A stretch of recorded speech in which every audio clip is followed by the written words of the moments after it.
말씀을 봅니다. 시편 130편과 131편에 있는 말씀을 봅니다.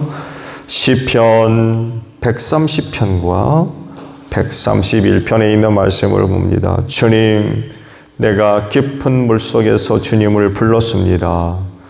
주님, 내 소리를 들어주십시오. 나의 애원하는 소리에 귀를 기울여 주십시오. 주님, 주님께서 죄를 지켜보고 계시면 주님 앞에 누가 감히 맞설 수 있겠습니까? 용서는 주님만이 하실 수 있는 것이므로 우리가 주님만을 경외합니다. 내가 주님을 기다린다. 내 영혼이 주님을 기다리며 내가 주님의 말씀만을 바란다. 내 영혼이 주님을 기다림이 파수꾼이 아침을 기다림보다 더 간절하다. 진실로 파수꾼이 아침을 기다림보다 더 간절하다. 이스라엘아, 주님만 의지하여라. 주님께만 인자하심이 있고 성량하시는 큰 능력은 그에게만 있다. 오직 주님만이 이스라엘을 모든 죄에서 속량하신다. 131편입니다. 주님, 이제 내가 교만한 마음을 버렸습니다. 오만한 길에서 돌아섰습니다. 너무 큰 것을 가지려고 나서지도 않으며 분에 넘치는 놀라운 일을 이루려고도 하지 않습니다. 오히려 내 마음은 고요하고 평온합니다. 젖된 아이가 어머니 품에 안겨 있듯이 내 영혼도 젖된 아이와 같습니다. 이스라엘아, 이제부터 영원히 오직 주님만을 의지하여라. 아멘. 오늘 아침엔 131편 2절에 있는 말씀을 함께 나눕니다. 오히려 내 마음은 고요하고 평안합니다. 젖된 아이가 어머니 품에 안겨 있듯이 내 영혼도 젖된 아이와 같습니다. 라는 말씀으로 오늘 아침 함께 은혜를 나눕니다. 그리스도인들이 하나님으로부터 얻을 은혜들이 많이 있죠.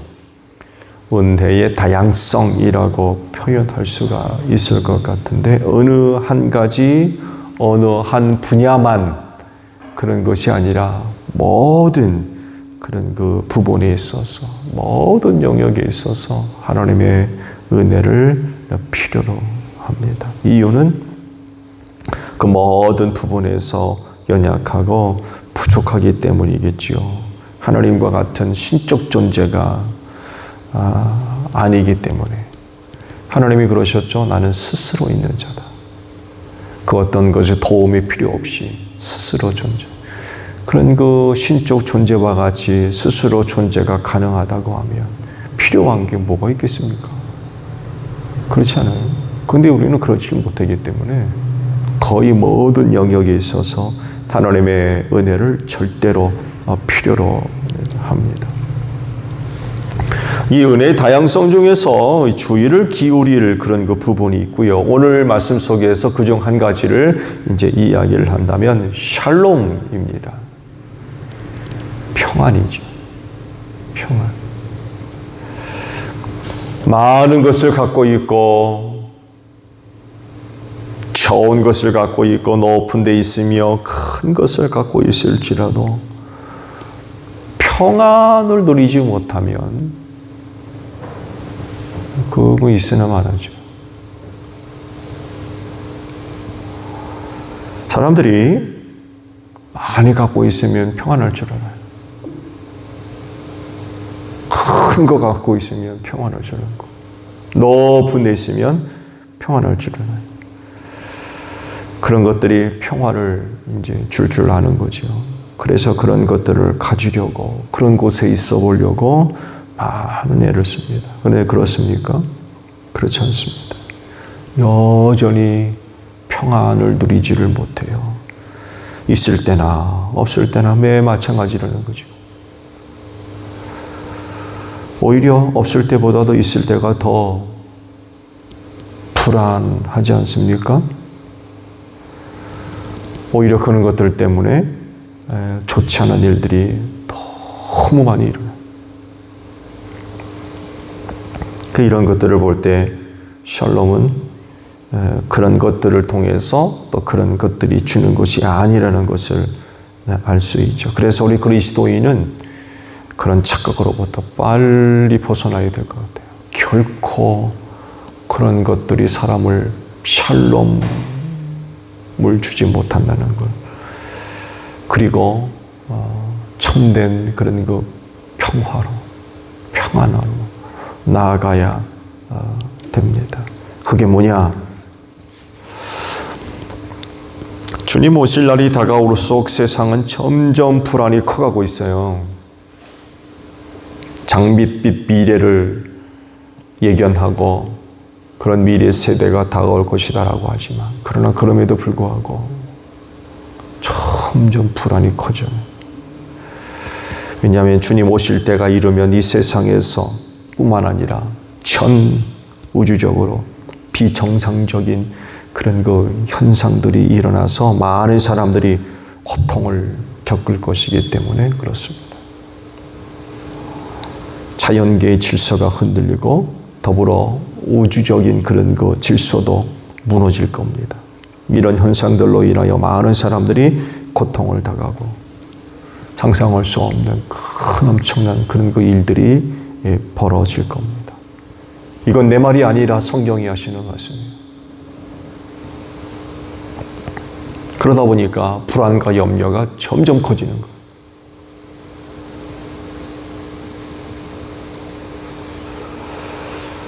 더욱이 이 세상이 점점 더 타락하고 부패함으로 인하여서 많은 사람들이 고통을 당할 것이라고 하셨어요. 서로 속고 속이는 일들만이 아니라 이보다 더 심한 악한 일들이 일어나서 많은 사람들이 이 마지막 때 고통을 당할 것이라고 하셨어요. 이런 때 우리 그리스도인이 얻어 누릴 은혜 중에 정말 중요하게 다뤄줘야 할 것 중에 하나가 바로 샬롬이라고 하는 것입니다. 평안하십니까? 평화를 누리고 계십니까? 그러면 어떻게 이 샬롬의 은혜를 누릴 것이냐라고 할 때에 예수님이 유명한 그런 약속을 하셨죠. 요한복음 14장에 나는 평화를 너희에게 남겨준다. 나는 내 평화를 너희에게 준다. 내가 너희에게 주는 평화는 세상이 주는 것과 같지 않다. 너희는 마음에 근심하지 말고 두려워하지도 말아라. 그런 말씀을 하셨습니다. 이 말씀대로 그리스도인은 주님으로부터 주시는 샬롬을 받아야 돼요. 돈이 가져다주고 명예가 가져다주고 앞서 말씀을 드린 대로 크고 많고 높은데 그런 것들을 통해서 샬롬을 얻으려 할 것이 아니라 그리스도인은 주님이 주시는 평화를 얻어야 된다는 거죠. 그리고 얻은 줄로 믿습니다. 왜냐하면 예수님을 믿으면 은혜로 주시기 때문에 그래요. 그래서 그리스도인에게는 다른 사람들에게 없는 샬롬, 주님이 주신 평화가 있어요. 갖고 계세요? 그거 혹시 그 샬롬 다 깨진 거 아닙니까? 혹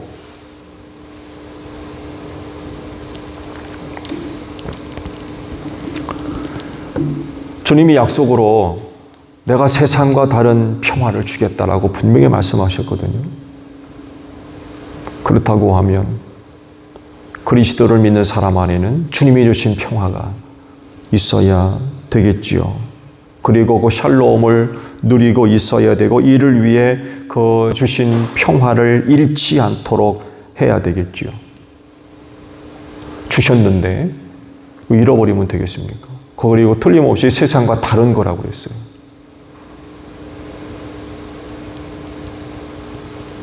그랬을 때에 결국 세상의 평화와 주님의 평화가 비교될 수 있는 거 아니겠습니까?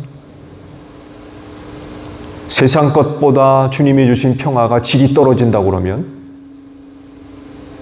왜 이런 표현을 하냐면 세상으로부터도 평화가 있어요. 그래서 말씀을 드리는 거예요. 주님이 주신 평화가 질적으로 세상의 평화와 떨어진다고 그러면 주님이 이런 말씀을 하셨겠습니까? 그렇잖아요.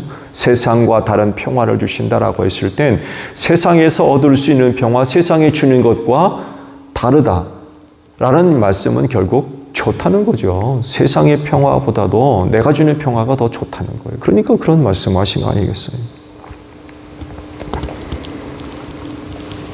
그렇기 때문에 다른 사람들은 몰라도 우리 그리스도인은 주님이 주신 평화를 받아야 되겠고 또 그걸 누리고 있어야 되며 그 평화를 잃지 않도록 해야 되겠죠. 그 뭐겠어요? 하나밖에 없는 것 같아요. 예수를 믿는 거예요. 주를 믿는 믿음. 그 믿는 믿음을 갖고 있으면 주께서 그에게 평화를 주십니다. 말씀을 드린 대로 세상이 주는 평화가 있어요. 그렇지만 그리스도인들에게 필요한 평화는 세상이 주는 평화가 아니지요. 그러니까 세상과 다른 평화를 주겠다고 그런 것 아닙니까? 그리스도인들에게 필요한 평화는 주님으로부터 얻는 평화다라는 그런 그 사실입니다. 어떻게 다를까요? 예수님이 주시는 평화를 얻으면 오늘 말씀에도 같이 마음의 근심이나 두려움이 없어요. 그러나 세상이 주는 평화는 이런 것을 주지 못합니다. 그래서 세상의 평화는 진짜가 아니에요. 진짜처럼 보여질 뿐이지 세상의 평화는 참되지 않습니다. 그건 허상에 불과한 거예요. 세상의 평화라고 얘기하지만 진짜 사람들에게 필요한 평화가 아니라는 거예요. 그런데도 사람들은 세상에 주는 평화를 얻으려고 그렇게 많은 애를 쓰지요. 그러나 결코 평화를 누리지 못할 겁니다. 얻었다라고 생각이 들지만 여전히 갈급하고 허전하고 여전히 불안과 염려와 두려움에 사로잡혀 있다는 그런 그 사실입니다. 131편의 말씀을 보게 되면 그 샬롬을 위협하는 것들이 언급되어 있어요. 몇 가지가 있습니다. 첫 번째 뭘 언급했습니까? 교만한 마음. 두 번째는 오만한 길. 세 번째는 너무 큰 것을 가지려고 하는 마음. 마지막 네 번째는 분에 넘치는 놀라운 일을 이루고자 하는 마음. 이런 것들이 샬롬을 위협하고 빼앗으며 파괴한다는 거죠. 그러나 이런 것들을 버리고 이런 것에서 돌아서며 이런 것들을 내려놓으면 샬롬이 찾아오는 거죠. 그리고 더 중요한 것은 주님을 의지하는 것입니다.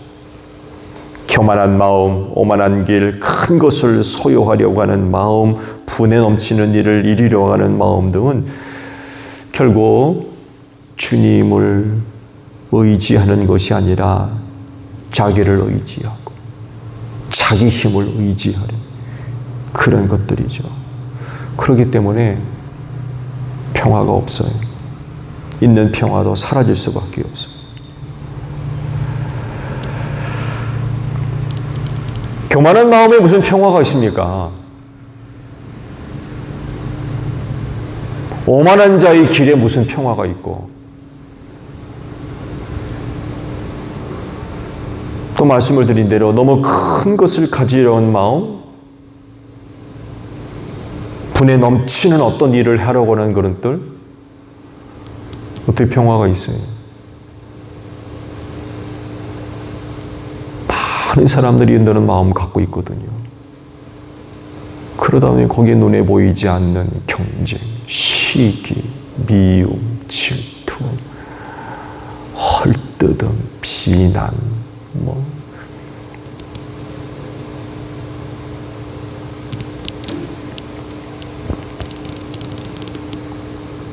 자기가 쓰러지지 않으면 내가 쓰러지니까 남이 쓰러지지 않으면 내가 쓰러져야 되고 남이 쓰러지기 때문에 내가 그를 디디고 선을 올라가는 거 아닙니까? 그래서 요즘 인간관계가 얼마나 삭막한지,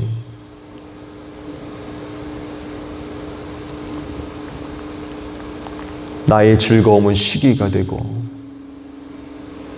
나의 고민은 남의 기쁨이 된대요.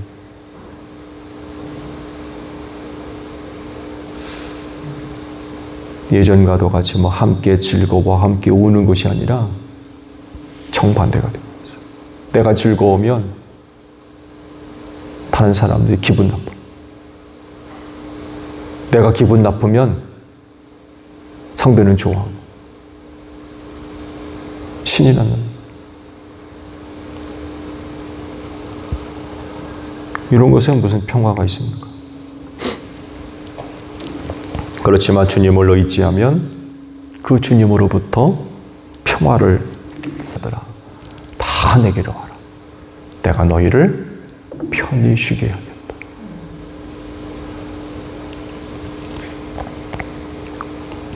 평화를 위협하고 파괴하는 그런 이유들을 보게 되면 이 세상은 정말 평안이 있을 수가 없어요.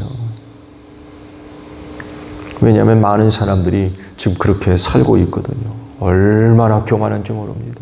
오만한 것도 말할 것도 없고 어떻게든 큰 것 가지려고 그러고 많이 누려보려고 그러고 누구보다도 조금 더 높아지려고 그러고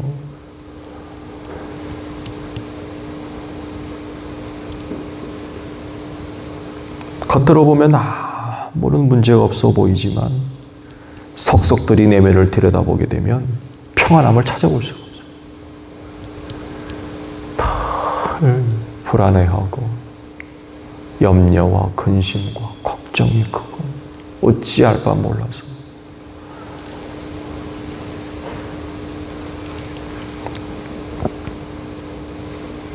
이런 생활이 점점 더 심각해질 수밖에 없는 이유는 사람들이 그런 것들을 포기하지 않아요. 교만해지면 더 교만해졌지 겸손해지지 않습니다.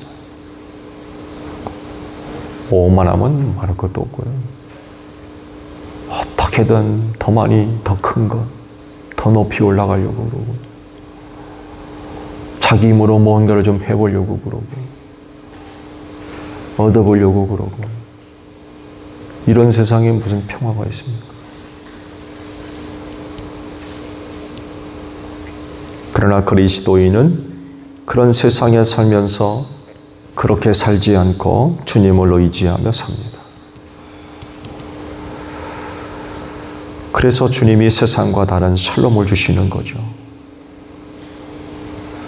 그러므로 이 평화를 누리고 그것을 지키는 생활로 나아가야 되겠죠. 왜? 자칫 잘못하게 되면 주님 주신 평화마저 그리스도인들이 놓칠 수가 있어요. 깨뜨릴 수가 있기 때문인 거예요.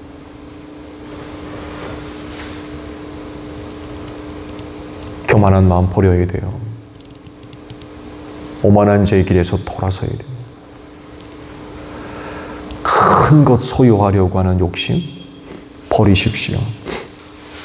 분에 넘치는 일 내려놓아야 됩니다. 이런 것들을 가지려고 하면 할수록 평화, 주님 주신 평화 놓치기 쉬워요. 사람이 넘치는 삶을 사시기를 바랍니다. 오늘도 평화하십시오. 오늘도 주님이 주시는 평화를 누리는 여러분들이 되시기를 바랍니다. 주기도문 하겠습니다. 하늘에 계신 우리 아버지의 이름을 거룩하게 하시며 아버지의 나라가 오게 하시며 아버지의 뜻이 하늘에서와 같이 땅에서도 이루어지게 하소서. 오늘 우리에게 일용할 양식을 주시고 우리가 우리에게 잘못한 사람을 용서하여 준 것 같이 우리 죄를 용서하여 주시고 우리를 시험에 빠지지 않게 하시고 악에서 구하소서. 나라와 권능과 영광이 영원히 아버지의 것입니다. 아멘. 기도하겠습니다.